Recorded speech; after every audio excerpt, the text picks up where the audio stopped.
Buenas noches. Lo invito a que abra su Biblia en Lucas 16, versículo 19. Vamos a ver un pasaje que habla sobre una historia que se llama Lázaro y el rico. Esta es una continuación de la serie Las parábolas de Jesús, pero hoy vamos a ver este pasaje y vamos a aprender algunas cosas. Lucas 16, versículo 19. ¿Ya lo tiene? Voy a leer. Dice así: había un hombre rico que se vestía de púrpura y de lino fino, y hacía cada día banquete con esplendidez.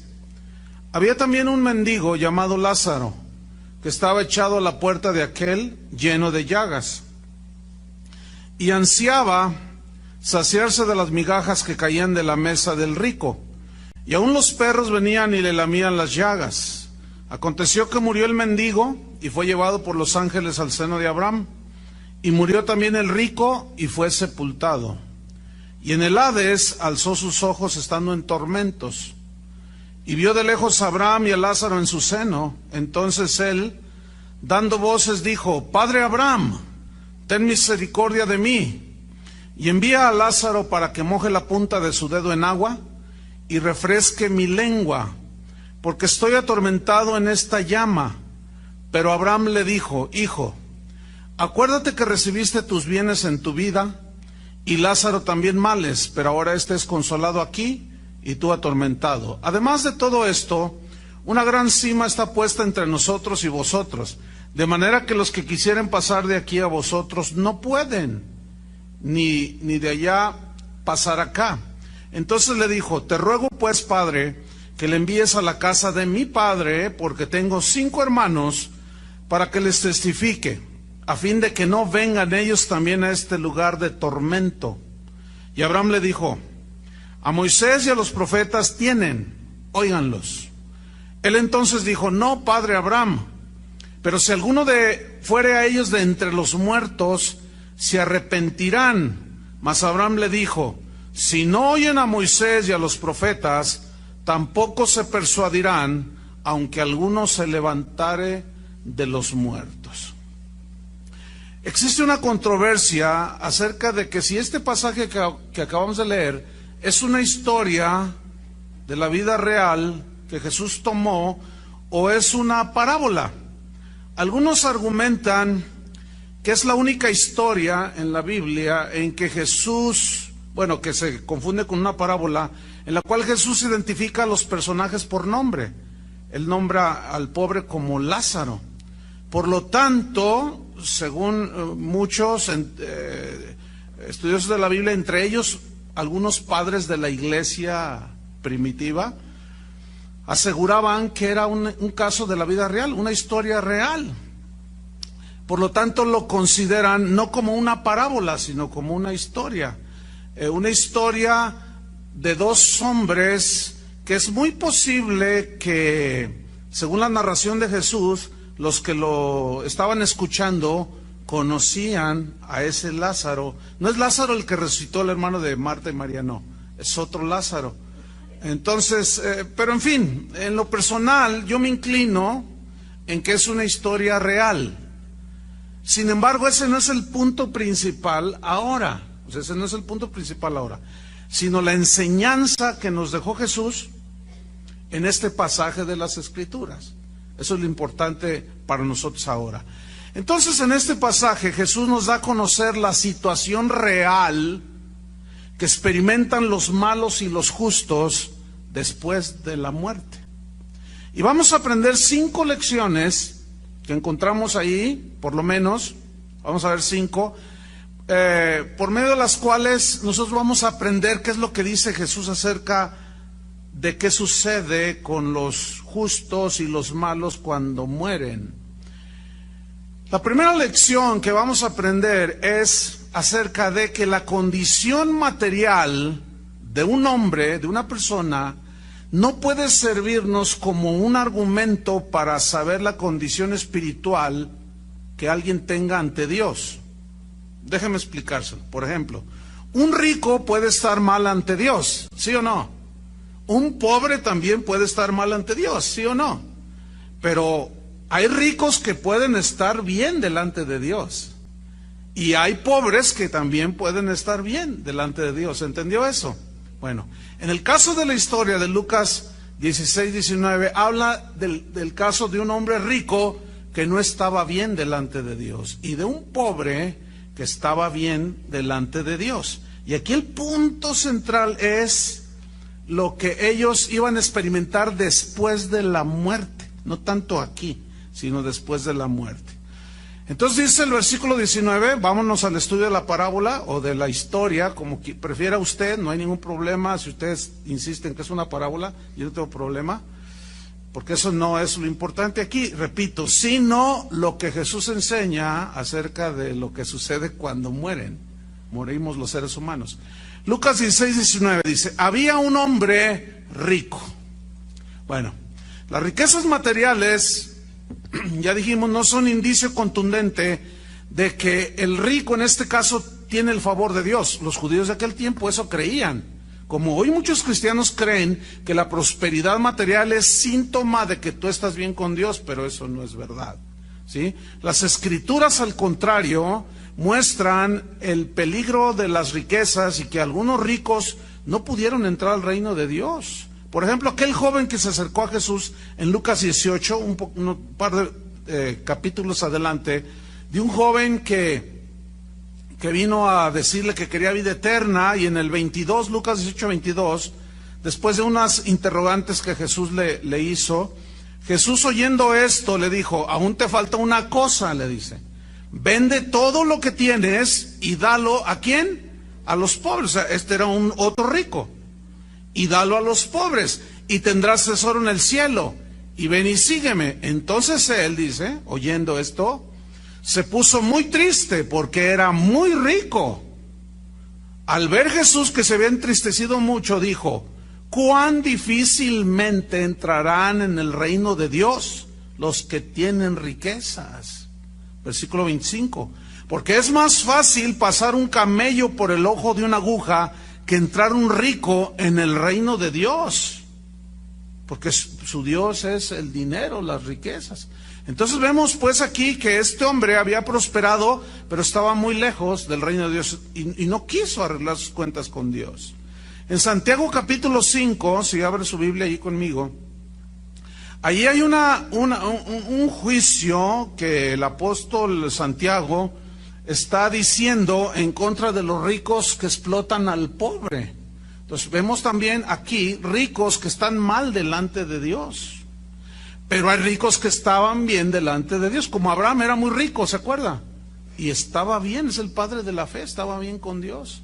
Entonces vamos a ver Santiago 5, 1 al 5 al 6. Bueno, dice así, vamos ahora, ricos, llorad, dice, y aullad por las miserias que os vendrán. Vuestras riquezas están podridas, vuestras ropas están comidas de polilla, vuestro oro y la plata están enmohecidos, y su moho testificará contra vosotros, y devorará del todo vuestras carnes como fuego. Habéis acumulado tesoros para los días postreros. Y esta era la razón de este juicio de Santiago. Dice, he aquí, fíjese, clama el jornal de los obreros que han cosechado vuestras tierras, el cual, el jornal, por engaño no les ha sido pagado por vosotros. O sea, explotaban a la gente y eso aumentaba sus riquezas. ¿Conoce gente así? Pues donde trabajo, dice usted. Bueno, yo no sé. Dice, y los clamores de los que habían cegado han entrado en los oídos del Señor de los ejércitos.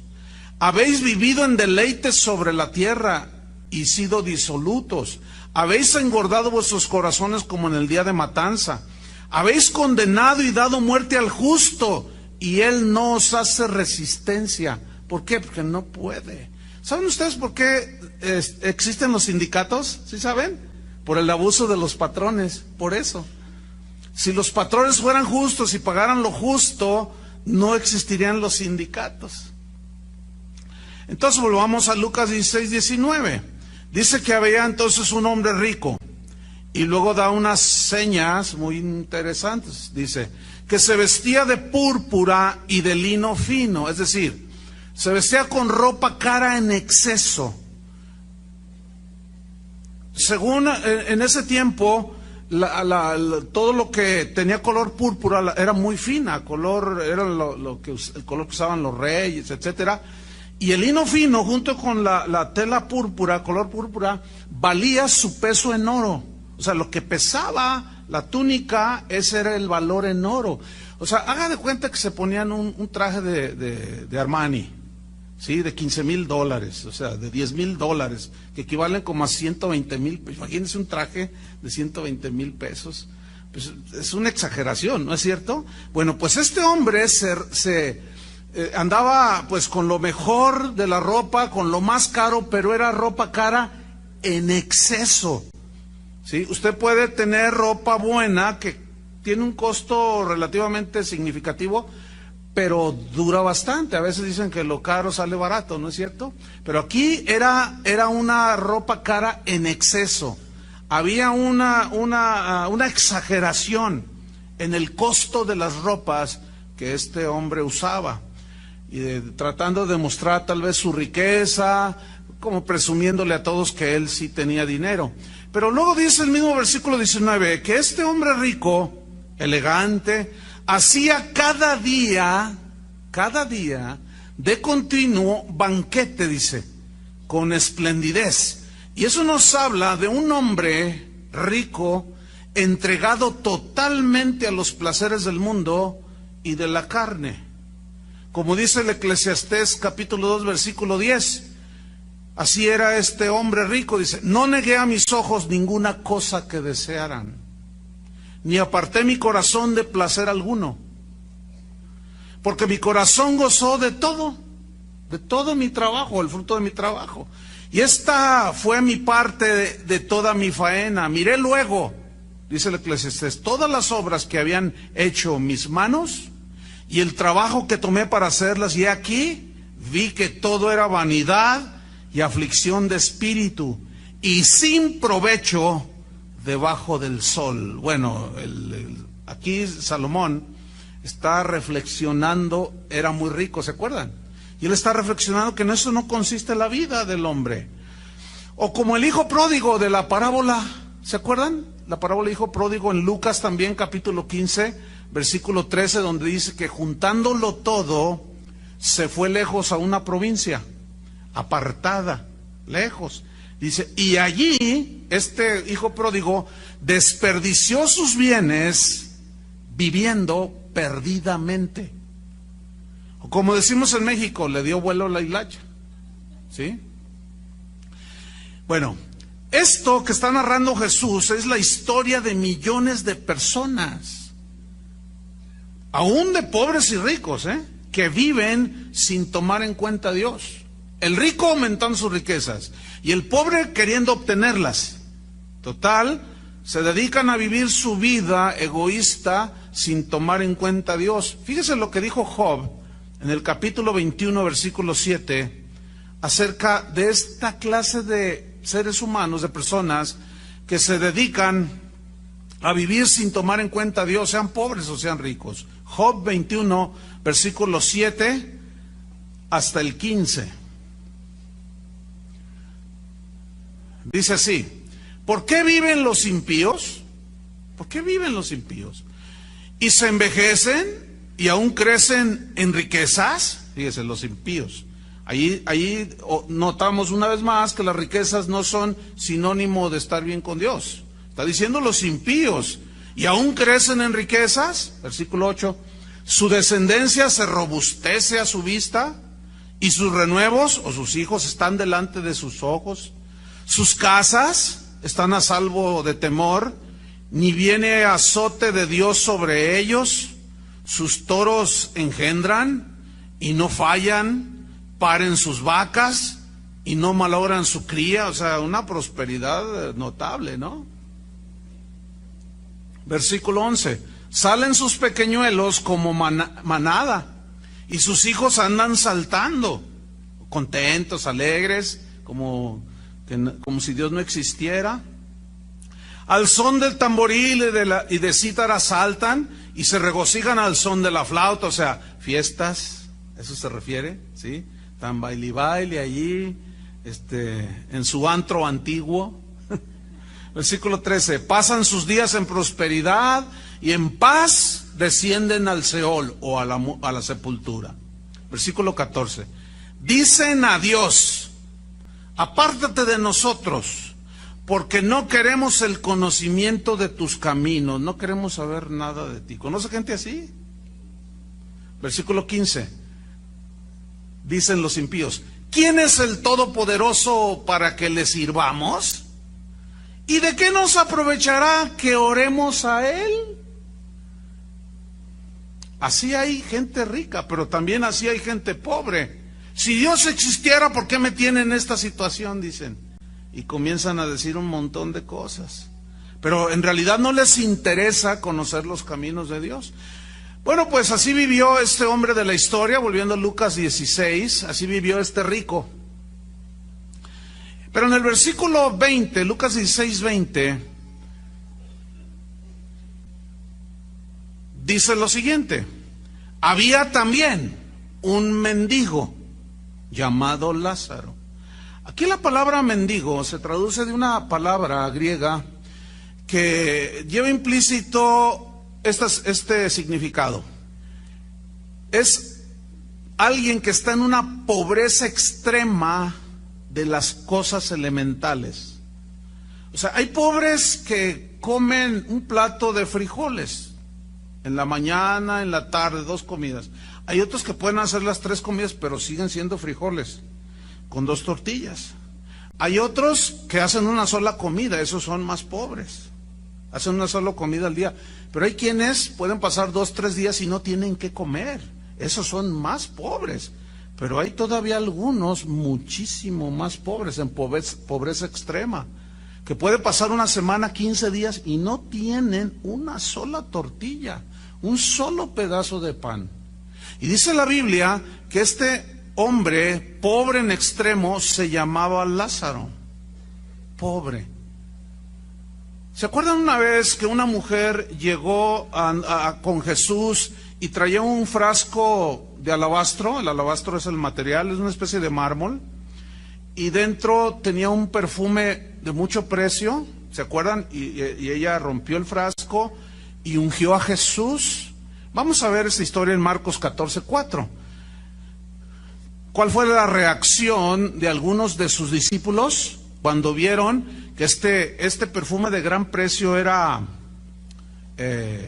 pues desperdiciado a la vista de ellos? Vamos a ver lo que dijo Jesús aquí.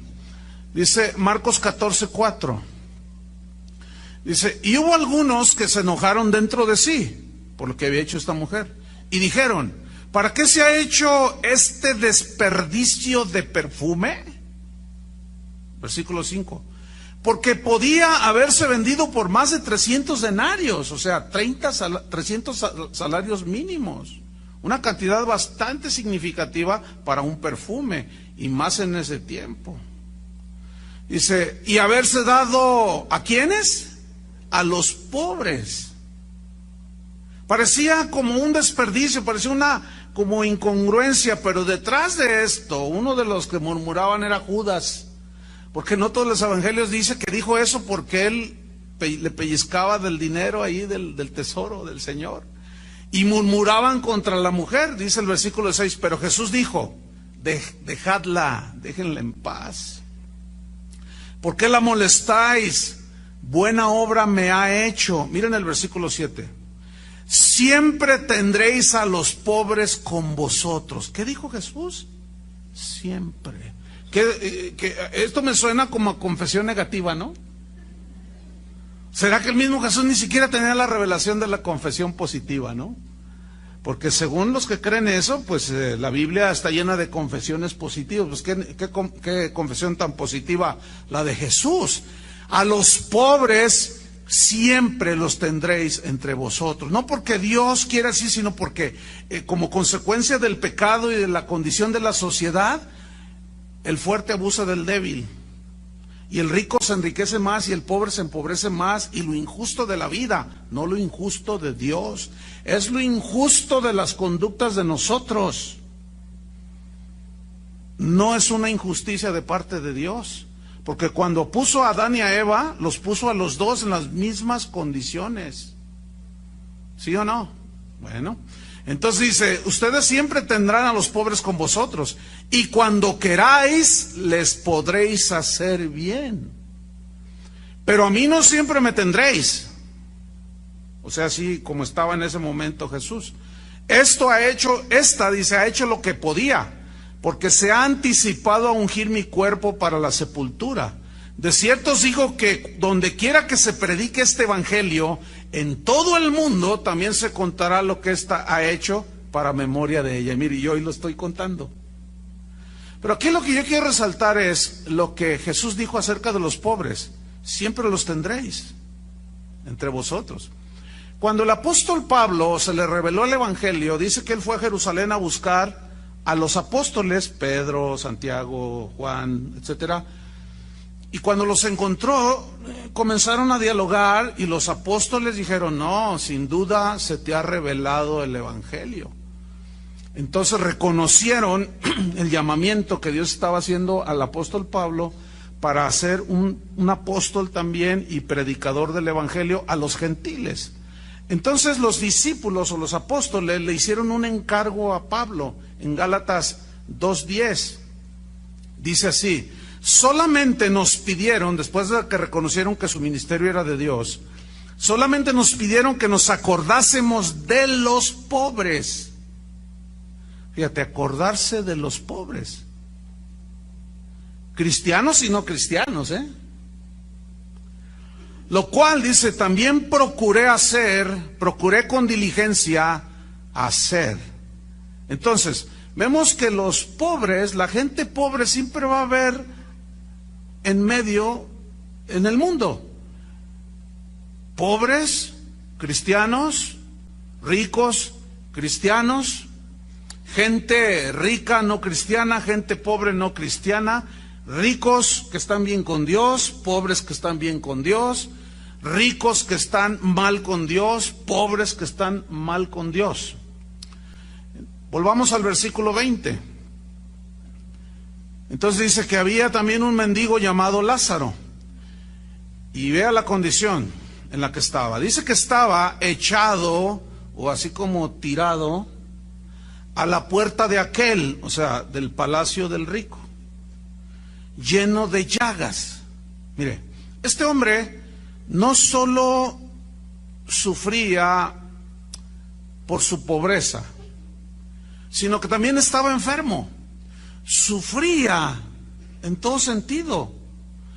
Este hombre era tan pobre que no tenía ni para comer y tuvo que ir a mendigar un pedazo de pan a la casa de un rico, del que él veía que tenía.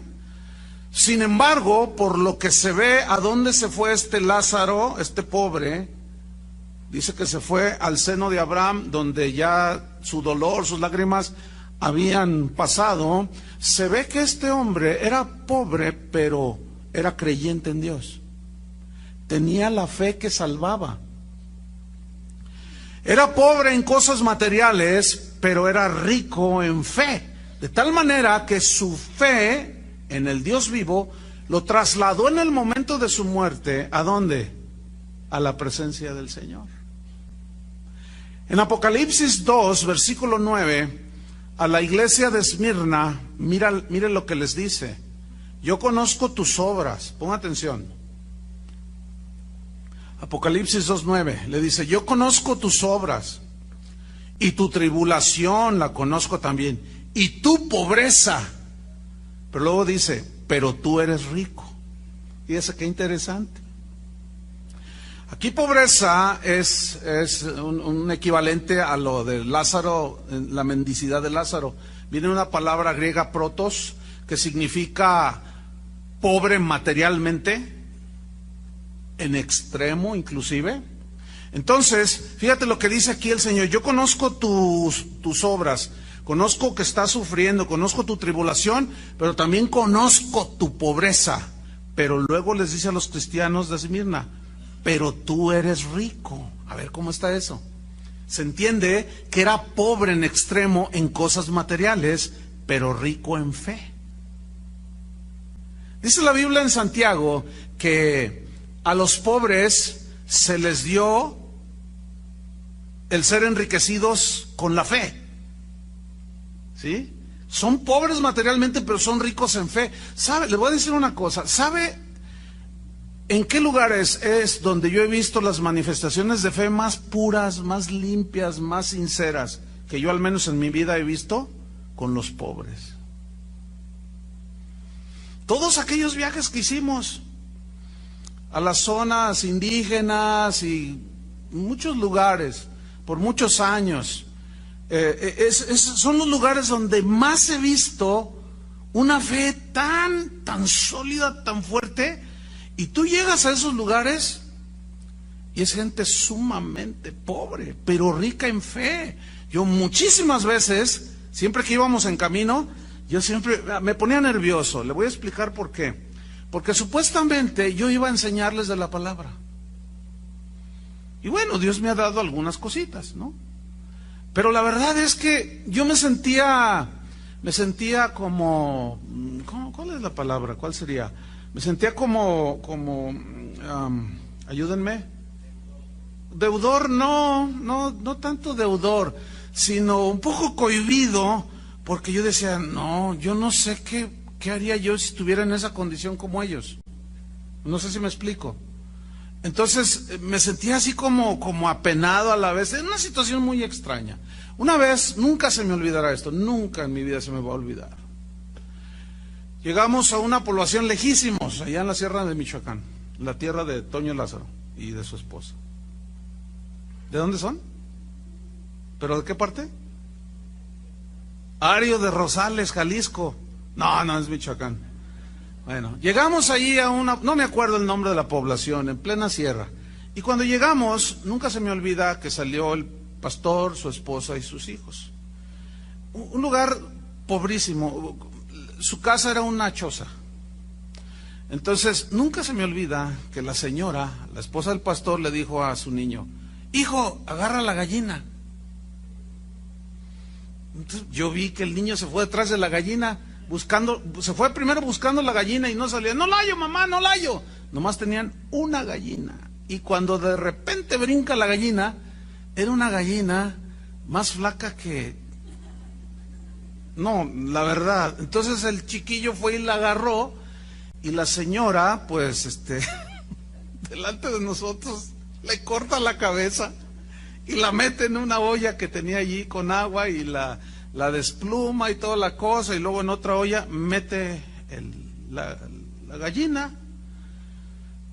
Y pues empezamos a conversar, todos llegamos cansados y dice, yo nunca vi que le puso, escúcheme bien, ni un jitomatito, mucho menos cebollita, sin sal, no tenían sal. Entonces dijo, hermanos, ya está el caldo de gallina. Entonces ya nos sentamos y el hermano Pablo me miraba y me dice, ¿vas a dar gracias tú, Chuy? Me dijo. Yo dije, sí. Entonces yo di gracias. Dije, Señor, gracias, y en fin, oré. Y empecé a comer aquel caldo de gallina sin sal, sin tomatito, sin nada, en fin. Entonces no sabía a nada el caldo de gallina, pero nos la comimos. Entonces el hermano Pablo me dice, mira, Chuy, dice, esta gente, ya cuando estábamos acostando, me dijo, mira, Chuy, esta gente nos dio todo lo que tenía. Todo lo que tenía nos dio. Y yo nada más estaba observando si tú ibas a rechazar la comida. Y yo le dije, no, pues usted me ha enseñado. Ya, él me había dado unas lecciones que son largas de contar y ya no sería el evangelio. Nada más es una ilustración. Pero, ¿sabe? Es allí donde yo he visto las manifestaciones de fe más sinceras, más limpias, más... En fin, ahí estaba este hombre enfermo, hambriento, pero era rico en fe. ¿sí? Lucas 16:21 dice, y ansiaba, o sea, esta palabra ansiaba habla hasta de una actitud desesperada por comer, ¿eh? Yo no sé cuántos de ustedes han sentido hambre en alguna ocasión, no lo sé. Si usted me pregunta a mí, yo le voy a decir la verdad, yo nunca he estado en una situación así, en toda mi vida. O sea, yo puedo decir, le soy sincero, yo puedo decir, yo nunca he estado en una situación así. Por lo tanto, no sé lo que sentía este hombre, pero yo puedo casi asegurar que aquí hay gente que sí ha estado en esa situación.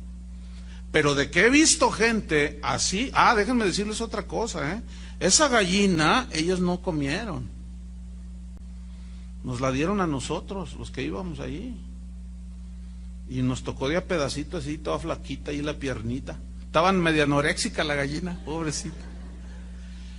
Entonces dice que ansiaba saciarse de las migajas que caían de la mesa del rico. Y esta frase, que migajas que caían de la mesa del rico, ahí es una alusión a la abundancia que había en la mesa del rico, que lo hacía desperdiciar la comida. O sea, Lázaro de alguna manera se dio cuenta que el rico tiraba mucha comida. ¿Sí? Hay un refrán que dice, lo que el rico desecha, el pobre lo aprovecha. También hay otro, no muy conocido, que dice, lo que al rico le sobra, al pobre le es riqueza. Hace años cuando, yo conocí al Señor, y yo tenía un trabajo en un hotel, aquí en Plaza del Sol, que era Holiday Inn en ese tiempo. Y pues ahí hacen banquetes suntuosos y todo. Y nunca se me olvida, todavía yo no era cristiano. Nunca se me olvida que, por ejemplo, había un banquete para 500 personas. No, yo a veces entraba a la cocina, andaba haciendo mi trabajo, inspeccionando cosas, etcétera, y yo miraba aquellas mesas, aquellos recipientes llenos de comida, pero en abundancia. Entonces les daban de comer a todos. Y siempre yo podía ver que había platos que apenas algunos pellizcaron. Y siempre sobraba un montón de comida. Entonces, nunca se me olvida aquella noche, después de un banquete, que entré a la cocina y vi a los cocineros tomando los recipientes de la comida que había sobrado, que no habían tocado siquiera, mire, en los botes de basura, tirándola. Entonces, fíjese, yo ni cristiano era, y le dije, oye, ¿a poco tiran la comida? Dice, sí, son órdenes de arriba. Le digo, ¿cómo? ¿Cómo? Dice, sí, mira, es que hace tiempo, antes de que tú entras a trabajar aquí, venía la gente pobre y se les regalaba, pero no nos la acabábamos, porque este es un hotel de 5 estrellas, de lujo. Entonces llegaba mucha gente acá por el costado, pero pues daban mal aspecto. Entonces dijeron, no, mejor tiren la comida. Y yo me dije, dentro de mí dije, no, pues qué injusto es esto, qué terrible es esto, pero es una realidad, ¿no es cierto? Ahora, aquí hay una enseñanza que yo quiero dejar plasmado en ustedes, y es la siguiente: no desperdiciemos ni despreciemos lo que muchas veces Dios nos da en abundancia.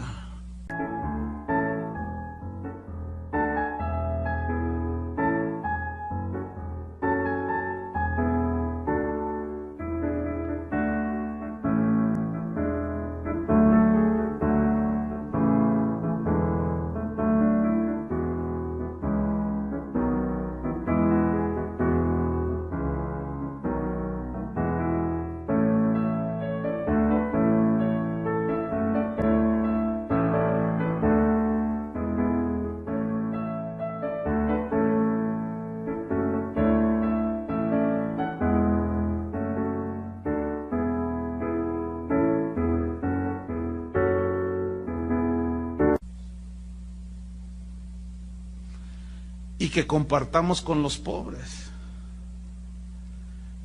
A mí Dios me ha avergonzado en algunas ocasiones,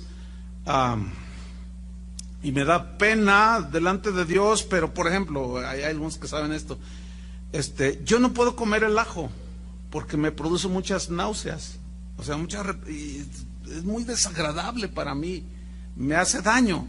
Entonces, cualquier comida que contenga ajo no la como. Claro, a veces he estado en situaciones, por ejemplo, alguien me invita y pues a veces está el mojo de ajo y nomás le digo, Señor, gracias porque inventaste el Alka-Seltzer o las saldiuvas. Pero no soy asiduo a eso porque no me cae bien, vamos, ¿no? Pero ¿cuántas veces Dios nos ha dado en abundancia? No solo comida, ropa, zapatos y muchas cosas, y nos quejamos. Vergüenza nos debería de dar.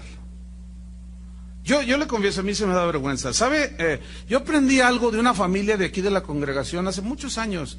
Esta familia es un ejemplo.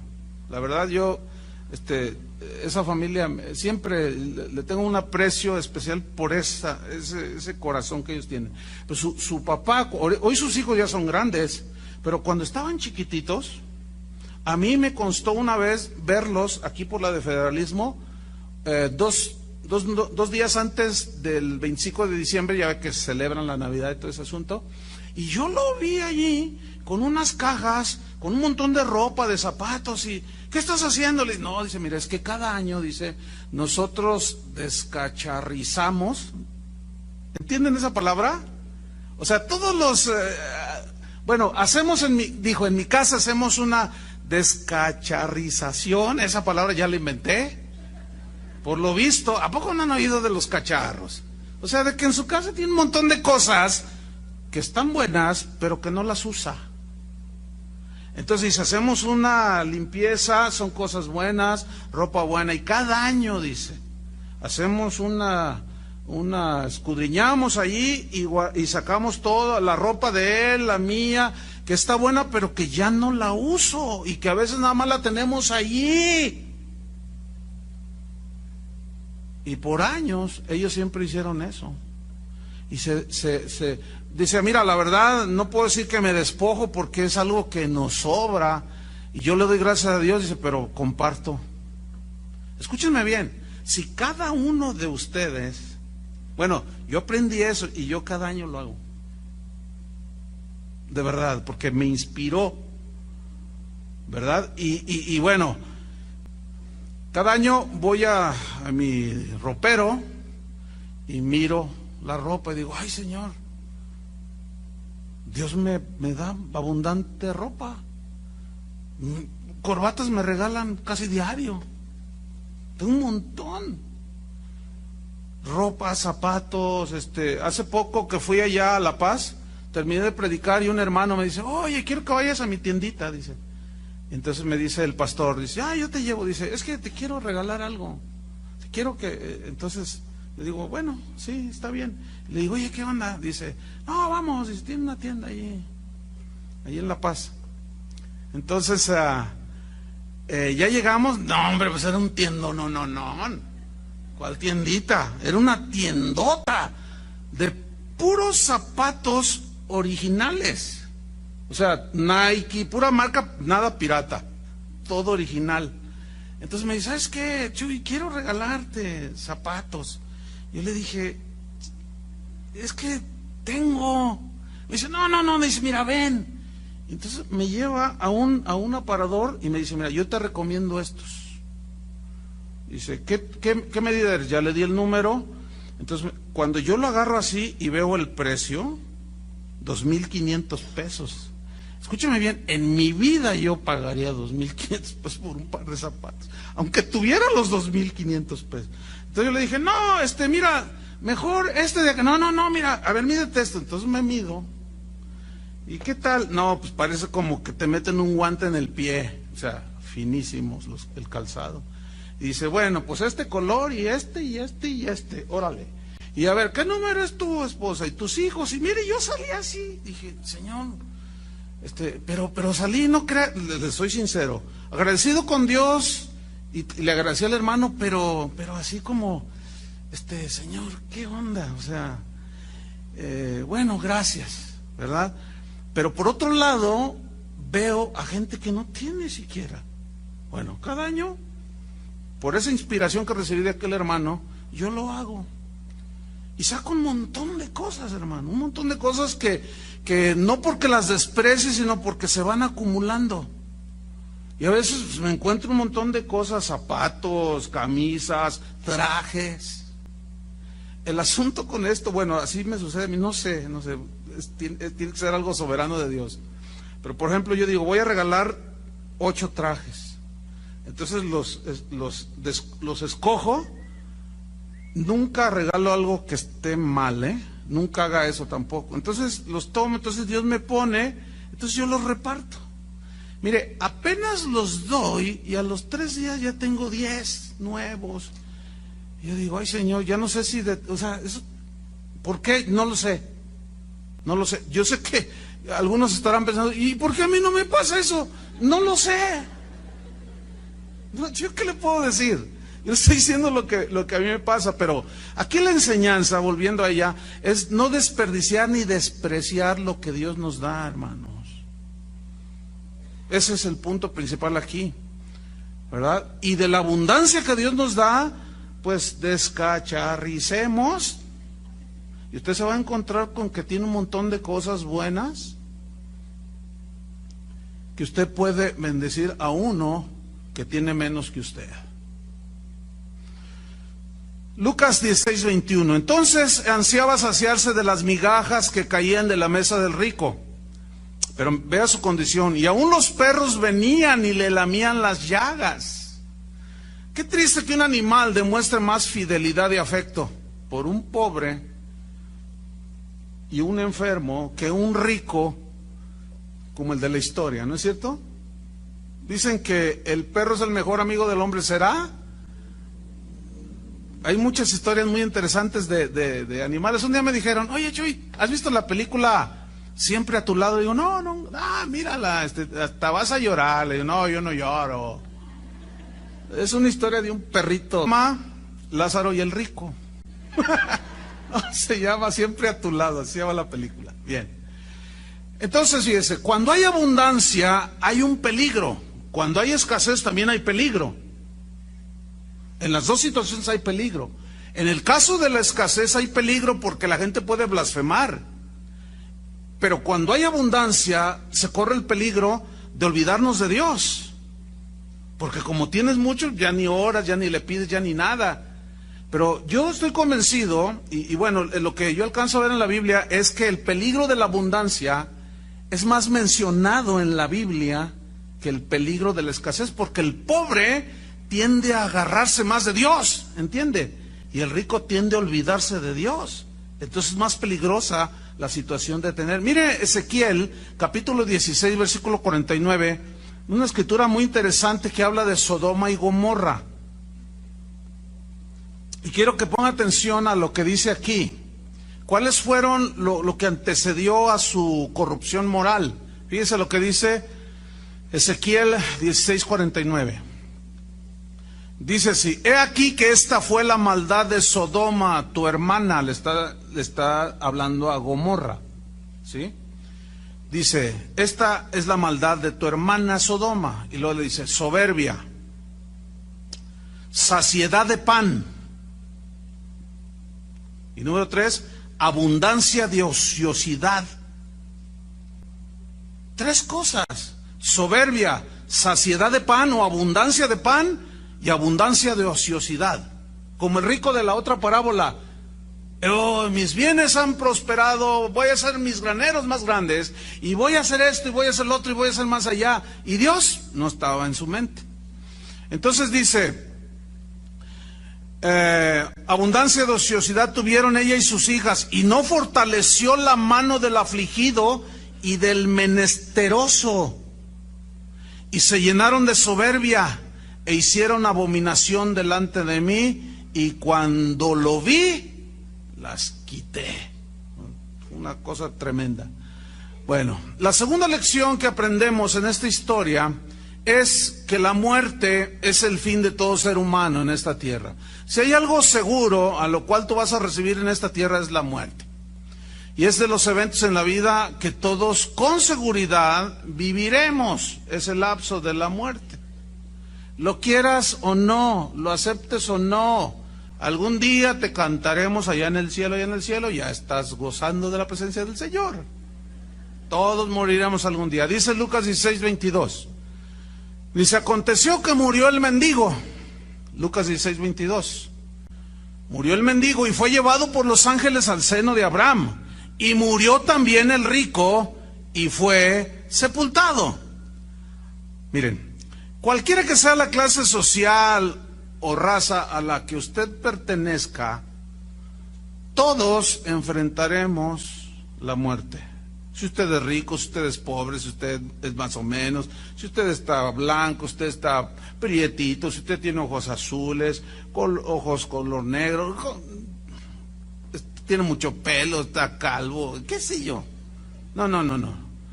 Todos enfrentaremos un día la muerte. Pero déjeme decirle que los sufrimientos del mendigo, los goces del rico, los banquetes suntuosos, la abundancia de aquel rico y la pobreza de aquel, termina todo con la muerte. Pero surge una pregunta: ¿termina la existencia del alma? Bueno, eso es lo que precisamente Jesús está enseñando en esta parábola.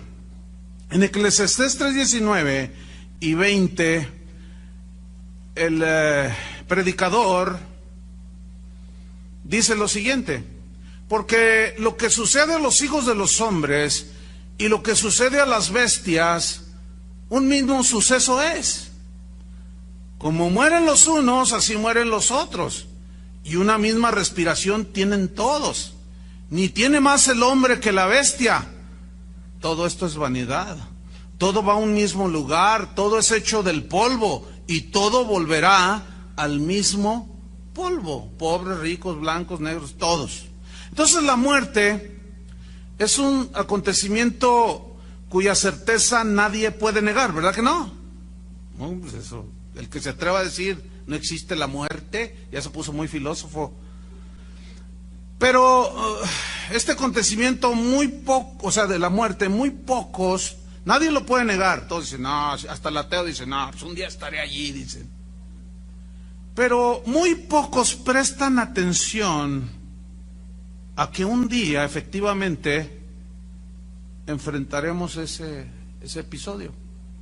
Muchas personas comen, beben, hablan, hacen planes, como si fueran a vivir en este mundo para siempre, y como si nunca fueran a morirse y terminar sus días aquí en la tierra, y descuidan el futuro de su alma.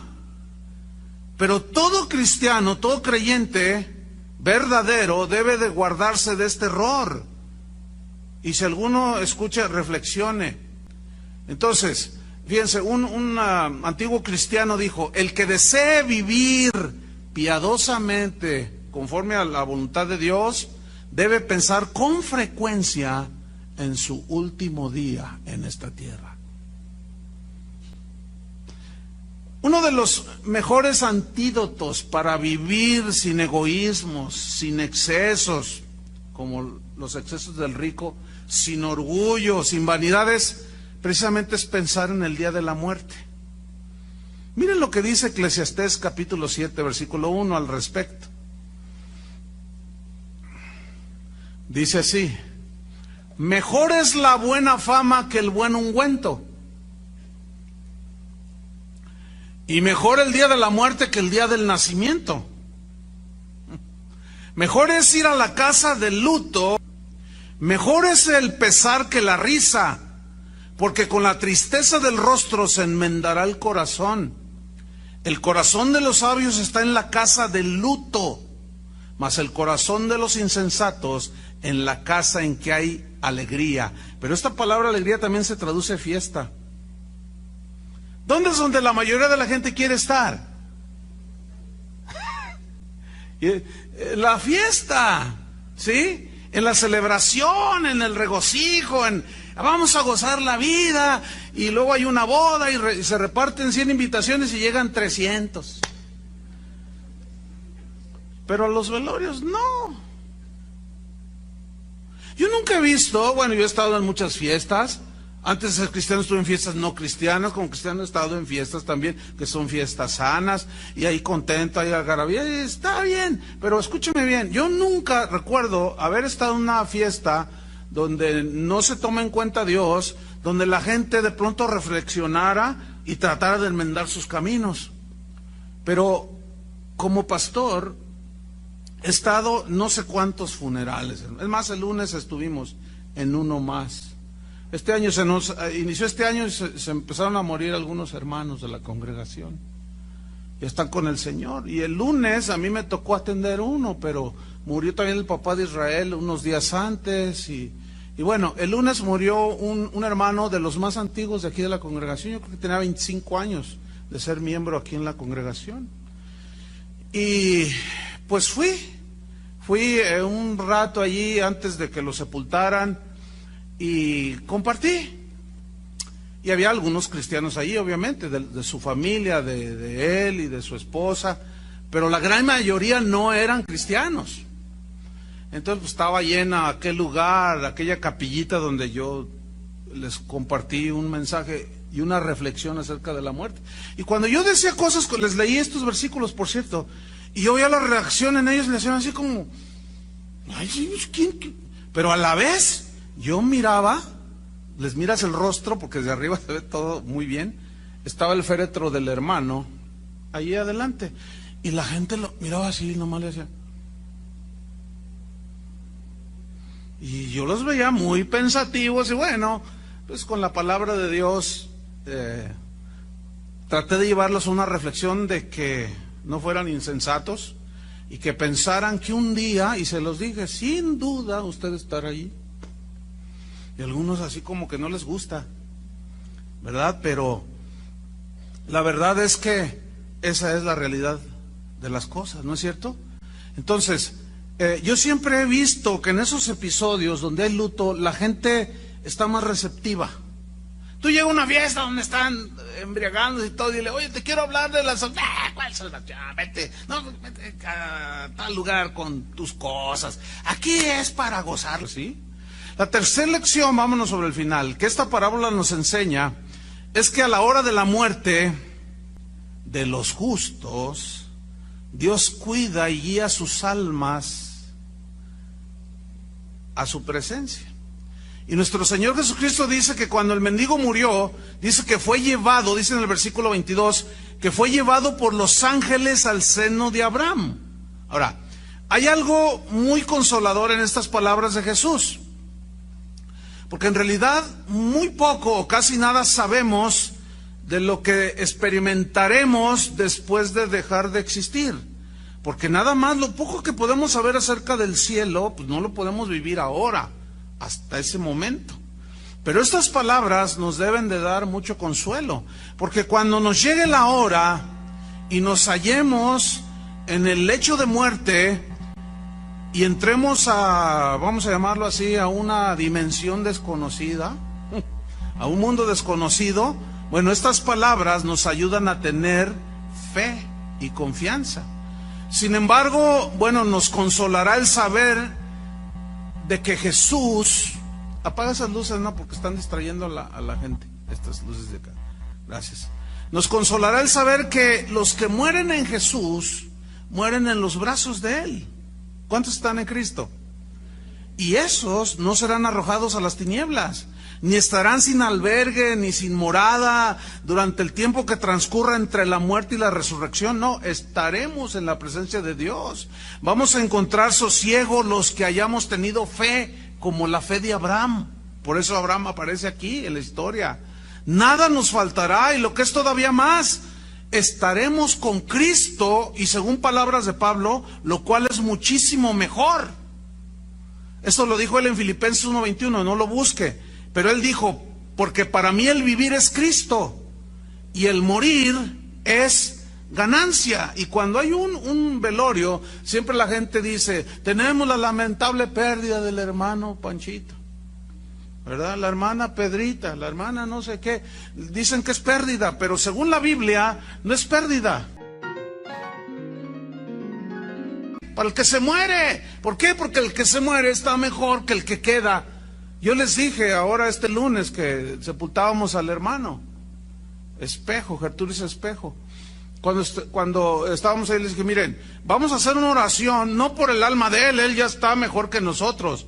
Vamos a orar por los que estamos vivos aquí, porque todavía nosotros tenemos que luchar contra la maldad del mundo, contra el diablo, contra el pecado, contra nuestra carne, contra los zetas, contra todo el mundo.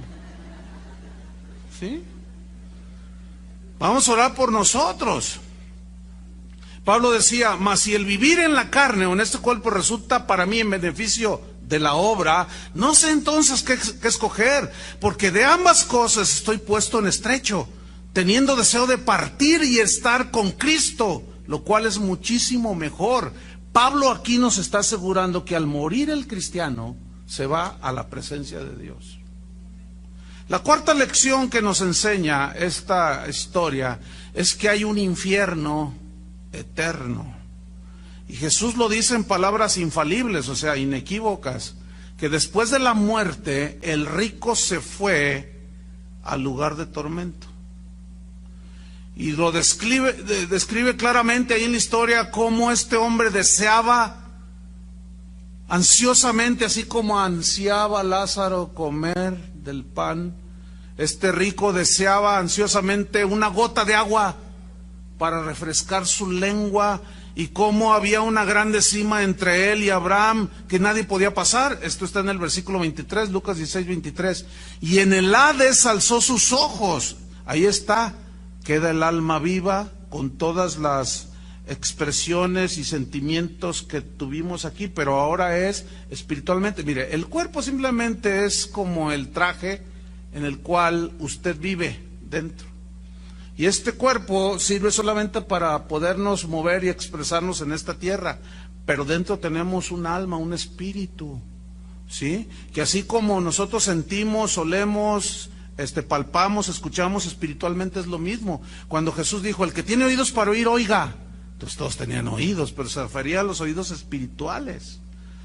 Entonces hay un ser espiritual que es el que vivirá eternamente o morirá eternamente en el infierno o vivirá eternamente en el cielo. Dice que estaba ahí en el versículo 24, daba voces y dijo, Padre Abraham, ten misericordia de mí y envía a Lázaro para que moje la punta de su dedo en agua y refresque mi lengua porque estoy atormentado en esta llama. Hay pocos pasajes bíblicos en los cuales se exprese tan claro esto. ¿Sí? Que bueno, pavor debe de darnos, temor, sí, temor. Entonces, aquí habla que el castigo de los malvados será eterno. Y esa es una verdad incuestionable. Desde el día que Satanás le dijo a Eva, no moriréis, desde entonces no ha faltado gente que niegue la existencia de una eternidad. Siempre ha habido. Pero vamos a desengañarnos, o afirmar nuestras convicciones. Hay un infierno para los impíos y hay un cielo para los creyentes. Hay ira y juicio para el que rechaza y no obedece el Evangelio de Dios, y hay gozo eternal para los que obedecen y entregan su vida a Jesucristo.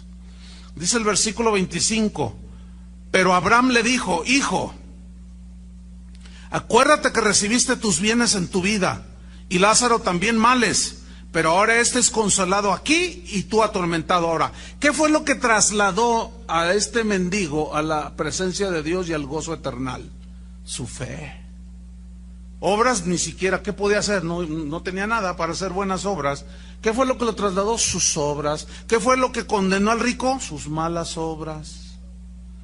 Muestra de que no tenía fe. Versículo 26, además de todo esto, una gran cima está puesta entre nosotros y vosotros, de manera que los que quisieran pasar de aquí a vosotros no pueden, ni pasar, ni de allá pasar acá. Y finalmente, en quinto lugar, la historia nos enseña que los no convertidos aprenden cuando ya es demasiado tarde. Vamos a ver el versículo 27. Entonces le dijo, te ruego pues, padre, que le envíes a la casa de mi padre, porque tengo 5 hermanos. para que les testifique, a fin de que no vengan ellos también a este lugar de tormento. Y Abraham le dijo: a Moisés y a los profetas tienen, óiganlos. ¿Qué significa esa frase? Los escritos de Moisés y los escritos de los profetas tienen, ahí están ya las escrituras, oigan y escuchen y crean las escrituras. Pero mire la respuesta de este hombre, versículo 30.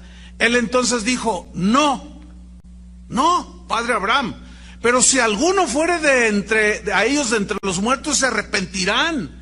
Mas Abraham le dijo: si no oyen a Moisés y a los profetas, tampoco se persuadirán, aunque alguno se levantare de los muertos. Es decir, que los milagros no tienen el poder de convencer absolutamente a nadie para transformar su corazón y darles la fe que los salva. Pero creer en las escrituras sí tienen ese poder. Pablo dijo: no me avergüenzo del evangelio, porque es poder de Dios para salvación a todo aquel que cree. Por eso, hermanos, debemos de predicar el evangelio. Entonces, la historia nos dice que el rico deseaba que Lázaro fuera a la casa de su papá para que le dijera a sus hermanos que tuvieran fe en Dios, que se portaran como Dios quería, para que no llegaran a ese lugar de tormento. Esto nos demuestra que ya era demasiado tarde. Generalmente las personas tratan de reaccionar cuando ya no hay remedio. Siempre la gente dice: no, cuando esté a punto de la muerte me arrepiento. Ay, sí, pregúntale a los que se les prendió el fuego allá en el Estado de México, o a los que cuando un terremoto así en un segundo les cayó todo encima, a ver si tuvieron tiempo. Eso es una insensatez, todos esos pensamientos. Entonces, la muerte es algo que todos vamos a reconocer, pero la insensatez de no haber puesto atención a nuestra situación espiritual actual, para muchos va a ser demasiado tarde, porque rechazaron en esta vida. Ya no hay nada. Miren, todo eso de purgatorio y de que yo te compro unas indulgencias, o como el apóstol de por allí que dice que él saca del infierno a los que él ora, y entonces son puras mentiras. Porque si así fuera, entonces ¿para qué murió Cristo? Si no existe el infierno, como algunos predicadores actualmente andan proclamando por allí, que el infierno no existe, entonces vamos a hacer cualquier cosa. Si el infierno no existe, pues entonces no hay tormento, no hay castigo. Entonces, ¿de qué me va? Sí, escúcheme bien, queridos hermanos, si no hay infierno, no, tampoco hay cielo. Si no hay cielo ni infierno, tampoco hay pecado. Y si no hay pecado, tampoco hay maldad. ¿Verdad que no hay maldad? Aquí en la del Fresno fue un hecho de buena voluntad, que 2 niñitas ya no existen aquí en esta tierra. ¿Cómo le llamaría eso a usted? Entonces, si hay maldad, ¿usted cree que eso se puede quedar impune en la ley de los hombres? Pero ante la ley de Dios, ¿podrá quedar impune todo eso? No. Entonces, si no hay infierno, Pablo decía: si Cristo no resucitó, si no hay todo eso, comamos y bebamos, mañana moriremos y somos como los perros. En otras palabras. Pero, queridos hermanos, no somos animales, o como dicen los científicos, animales pensantes. Pues piénsele, animal. Sí. De plano. Entonces, finalizamos, ¿verdad? La respuesta de Abraham, de que enviara gente allí, fue rotunda. Dicen: no, si no oyen a Moisés y a los profetas, tampoco van a creer si se les aparece la Llorona, Juan Diego y el que sea. No. Los muertos, hermanos, aunque se levanten de los sepulcros, no podrán decirnos nada más de lo que la Biblia ya nos dice. La fe en el Hijo de Dios, en su sacrificio. Y los evangelios nos narran la historia de la salvación. La fe en las escrituras, de lo que dice que hizo Cristo, el Hijo de Dios. En eso es lo que debemos de creer para cuando enfrentemos ese día, ¿dónde vamos a pasar la eternidad? Esa es la enseñanza de esa historia, parábola o no. Ok, vamos a suponer que es parábola. Bueno, ya nos está diciendo lo mismo. Hay un infierno, hay impíos, hay malos. ¿Dónde vas a pasar la eternidad? Ese es el mensaje de la historia o de la parábola. Oremos. Señor, te damos gracias por la palabra que es viva y eficaz y que nos advierte, nos instruye, nos amonesta, nos hace ver nuestra condición, pero también nos dice acerca de nuestro futuro. Aquí en la tierra somos como la neblina que amanece y cuando sale el sol se desvanece. Así es la vida del hombre. La vida del hombre es como la flor del campo, que hoy es y mañana se seca y desaparece. Así somos, tan efímeros. Pero el orgullo, la soberbia, tanto de pobres y ricos, tiene atrapada a la humanidad. Para eso vino el Hijo de Dios, para sacarnos de esa condición tan trágica y espantosa. En las palabras de Jesús hay verdad, no hay nada engaño. Él es amor, pero también es un Dios que sigue castigando el pecado, y la paga del pecado es muerte. Pero si nuestros pecados son lavados con la sangre de Cristo, la dádiva de Dios es vida eterna. Y el Apocalipsis termina diciéndonos que allá en el cielo no habrá más llanto, ni más tristeza, ni más dolor. Porque las cosas terrenales ya pasaron y nuestra eternidad con Dios comenzó desde el día en que Él limpió nuestros pecados. Pero que se hace una realidad. Qué realidad tan maravillosa poder ver al Hijo de Dios cara a cara y disfrutar de la paz de los justos, el sueño de los justos, dice la Biblia. La Biblia dice, usa una palabra, durmió,